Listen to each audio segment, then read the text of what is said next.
హైదరాబాద్లో అక్రమ కట్టడాల కూల్చివేతలు కొనసాగుతున్నాయి. ఇటీవల వరదలకు నీట మునిగిన భండారీ లేఅవుట్, నిజాంపేట, ప్రగతినగర్ ప్రాంతాల్లో నిబంధనలకు విరుద్ధంగా నిర్మించిన ఇళ్లను హెచ్ఎండీఏ అధికారులు పోలీస్ భద్రత మధ్య ప్రొక్లైన్లతో కూల్చేస్తున్నారు.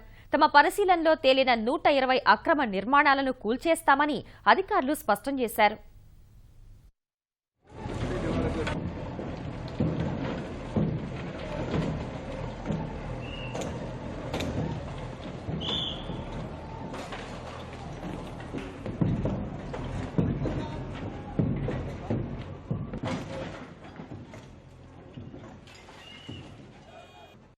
అక్రమ బిల్డింగ్స్ అనేది బండారి లేఅవుట్లో మ్యాక్సిమం ఉన్నాయి. ఫస్ట్ ప్రయారిటీ దానికే ఇచ్చాము.